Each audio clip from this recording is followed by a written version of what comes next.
Today's story is titled The Last Munro by Eagalach. The link to the story is in the description below. Please enjoy.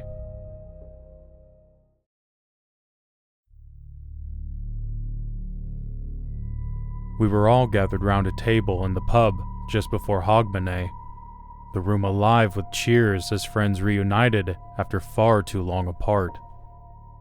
Tucked away in one corner sat our little group, a bunch of pals in our 20s, reminiscing before the conversation drifted to everything we'd failed to achieve that year.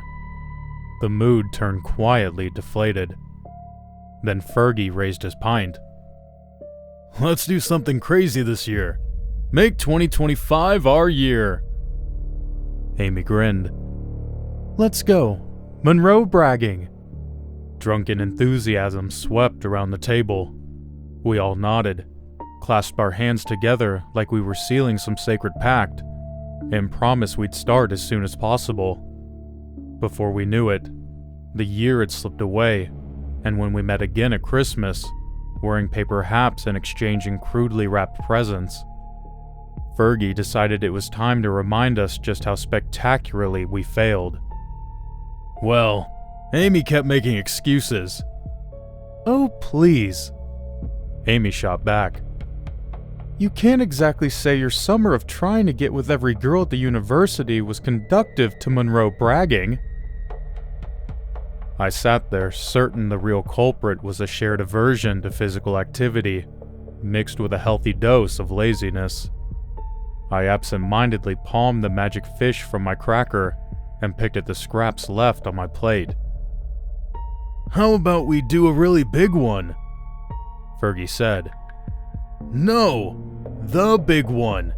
Ben Nevis, on Hogmanay." I don't know whether it was the alcohol pushing us on, or the guilt of letting our grand plan gather dust for an entire year, but nobody argued. We all agreed, and the following week, before dawn had even broke, we set off for Ben Nevis. None of us had ever climbed a Munro before. Hell, none of us had ever set foot on one. Yet armed with youthful enthusiasm and our questionable Timu-bought hiking equipment, we felt that, as we left the car park, we were about to achieve something genuinely impressive. The visitor center was dark, the windows reflecting the pale morning light creeping over the mountains. Still, the early sun gave us the feeling that today was going to be a fantastic day. After all, the weather on the ground, of course, would be the same up on the peak, wouldn't it? I lifted my GPS tracker and pressed start hike. A cheerful little tune chirped and we were off, and it was less than a mile before Amy let out her first wail of a complaint. I turned to see her leaning against the stile, trying to adjust her shiny new hiking trainers while taking deep breaths. "I don't know if this was a good idea, Liam." Fergie, who was also wrestling with his backpack straps, remained full of the positivity we were all so used to. Although, with our legs already burning, his enthusiasm felt slightly more intense than usual. "Amy, Liam, we are going to achieve something great today," he announced. "We are climbing the highest peak in Scotland, our final push towards our goal of bagging all the Munros." He paused. "Even though it's come down to one." He stood there with his hands on his hips, full of impossible confidence, like a general giving a speech to his troops before sending them into battle, and when my GPS stated we were at the halfway lock-in, it only spurred our march upwards. Our first obstacle, not a stile or rocky outcrop, came in the form of my walking stick, purchased for a grand price of £2, snapping clean in half. I barely had time to react before my feet slid from underneath me, and I skidded down a sheet of icy shale. 6 feet below, bruised and covered in snow, I watched helplessly as my GPS bounced once, twice, and then shattered against the rocks. "Guess you get what you pay for," Amy said, trying to cheer me up. Our second obstacle came when we were almost past the zigzags and the snow began to thicken. We knew there would be snow near the summit, but for some naive reason, we'd convinced ourselves the path would be so well trodden from everyone it wouldn't matter. Clearly, our frontal lobes weren't fully developed yet. The snow wasn't just covering the path, it was swallowing it. Every turn we took became deeper, and before long, our Temu boots were soaked through. "We're almost there, guys," Fergie chirped. Amy and I responded with a synchronized groan, but annoyingly, he was right. The slope began to flatten, and ahead of us, sitting in the distance, was the trig point. Fergie pointed toward it. Then Amy stopped just before a line of footprints cutting through the snow. "Looks like we aren't the only fools out today," Amy laughed. She took the lead for a while. I followed behind, placing my boots carefully into the impressions left by whoever had passed before us. Then I stopped, standing in the prints. That was odd. These footprints were huge. Not just bigger than mine, they were almost twice the size. The stride between each one was long, almost unnatural. I stared at them for a moment before shaking my head. Snow distorted everything. It had to be that. I hurried to catch up with Amy, who was almost at the point. When we reached the summit cairn and placed our hands upon the metal disc, we all let out whoops and cheers of celebration. An impromptu, very off-key version of Auld Lang Syne was sung, then a group selfie. After checking my watch, I said that there was no better time than now for a celebratory urn brew and sandwich in the shelter nearby, and we trudged over in the shin-deep snow. I almost convinced myself that I was being ridiculous when I heard it.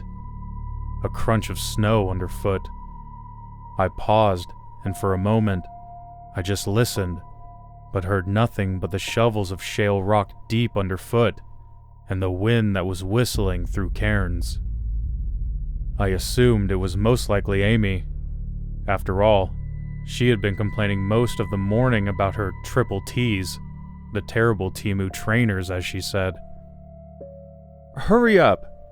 Let's get a sit down and you'll feel a lot better," I called back, to hear her voice in front of me scrambling up the stone mound where the snow-covered shelter sat. "Why don't you hurry up, Liam?" Inside, the walls were made of wood panels, and the roof was made of corrugated iron. From the outside, it looked rather like an igloo, and on the inside, it felt more like an abandoned bus shelter. Graffiti art pieces and stickers coated the walls, and the small cot bed at the back had certainly seen better days. Unwrapping my ham sandwich and cracking a cold brew, I leaned back against the wall and thought perhaps this is how my fish fingers feel like in the freezer right now. My daydreaming about breaded foods was abruptly stopped by Fergie making a loud, "Huh." "What is it?" "The selfie we just took. It has a blurry shadow in the background." "Perhaps it's a shadow of where we are standing?" "I don't think so." He started trying to pinch and zoom on the photo on his phone, and we all started leaning over, now definitely feeling like a fish finger, trying to catch a glimpse of what he meant. On his phone was a slightly blurry picture of the three of us at the top of the peak. I noticed that myself, as usual, had my eyes partly closed, and Amy was giving her best duck pout. But Fergie was right. Behind one of the cairn memorials was a black shadow. Not your normal black shadow, for the shadow seemed to stretch slightly further out than the cairn edges itself. The longer I looked, the less sense it made. Fergie flipped his phone over and started wiping the camera with his sleeve. "Dirt or something. So, who has the sandwiches again?" After a couple of more minutes of chatting about our plans for 2026, Amy leaned over and pushed the door open, to be forced backwards by a flurry of wind and snow. Pawing at the handle of the shelter, she pulled it shut again and gave a shrug. "Looks like we are here for a bit longer," she sighed. I could tell she was keen to get down now. The thrill and excitement of the task has ended, and the desire to get home and into our warm homes was a far more lucrative idea. The wind seemed stronger than before, and the shelter creaked and shifted from the snow on its roof being pushed around by the air. At first, it felt a little bit fun being trapped inside, a little like an adventure, but then after a half an hour, the weather hadn't changed, and the claustrophobia of being cramped in a rather sweaty shelter had started to make us keen to make a move. "We can't sit here all day, Fergie," Amy said as she picked at a loose thread on her backpack. If we were going to learn anything today, then it certainly was that quality gear is a must. She gave the door a push again, and she started climbing out the hatch. Fergie went afterwards, and by the time I got outside, in about as much grace as a child in a soft play tunnel, they were all standing being buffeted by the wind. Fergie gave his boots a stomp, then headed off into the wind, still trying to convince us that stubbornness counted as preparation. We didn't get far. In fact, I don't think we even got 100 meters before the snow began to go from flakes the size of marbles to large clumps, and Fergie grabbed our arms and pulled us back towards the shelter. I could see from his eyes that he was concerned. He did that thing that magazines told you not to do, and made a big furrow between his eyebrows when he was worried. We used to mock him and say that he would get wrinkles and need Botox one day. As we trudged back matching our boot prints, we returned to the summit cairn. "Why aren't we going back to the shelter?" Why don't you try to get us there? And with that, he guided his hands forward. All I needed to do was follow our boot prints, and I matched each print and step. One, then another. I counted each step, matching my own footprints exactly. There was no way I could have taken a wrong turn. The shelter should have been there, but it wasn't. It was the cairn again, but this time, there was another set of footprints heading away from the cairn in another direction. "Clearly there's someone else up here. Would have been nice if they at least helped us instead of touching the cairn and leaving." Amy laughed, but it sounded forced.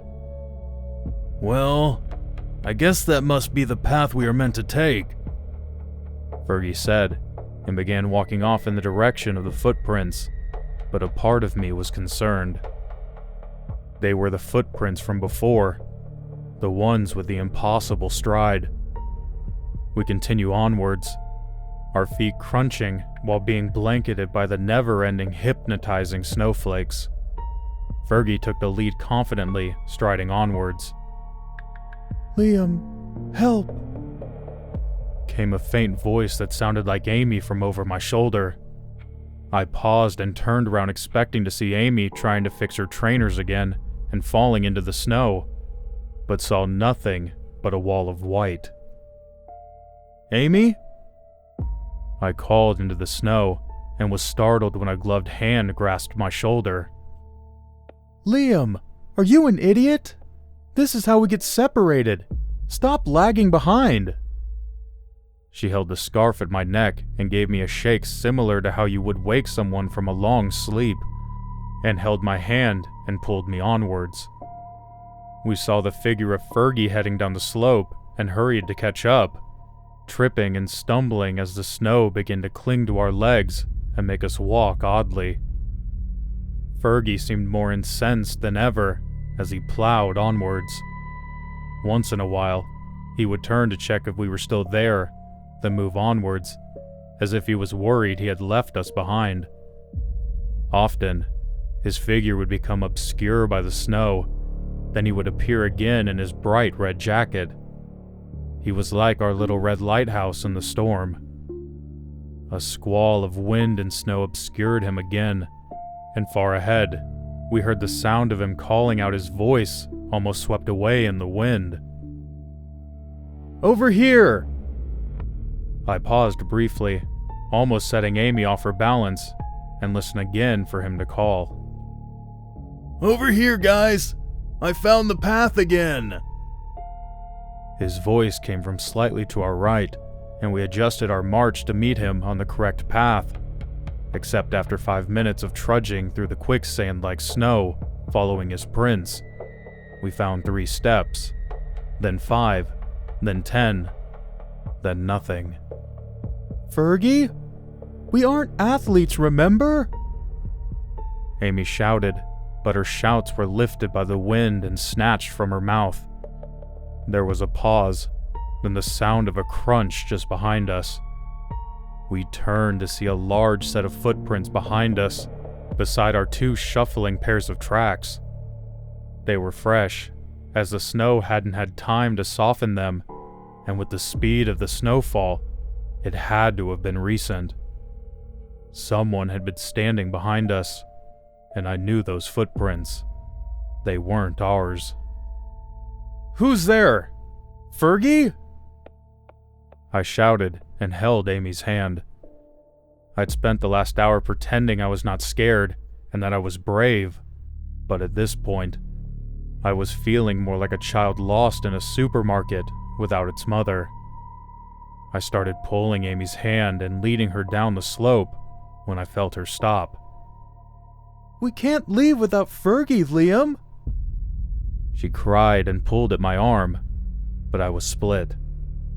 Surely it was better that one of us got down to the car so we could at least call for help. What if Fergie was trapped somewhere? What if he was trapped somewhere and we left him? And on that damning thought, we started backwards to see if we could find Fergie's prints again. In the distance, in the heat of the blizzard, we both saw a red coat swaying in the snowy blur. Amy's footsteps began more hurried, and I tripped and stumbled to try to keep up with her strides. The more she rushed, the more I stumbled. Liam! Amy! A voice called out, which only incensed her further. She was almost running towards the red coat of reassurance and safety, but something about the voice felt wrong. It sounded like Fergie. It shouted like Fergie. But it was so clear despite the wind, like it was spoken right beside us. It didn't sound tired. It almost sounded excited. Amy, stop! But she didn't. Not because she couldn't hear me, but because she had heard Fergie. Her little lighthouse in the storm. And when she reached the red coat for a moment, I watched her hand reach out, and then the snow swallowed them both.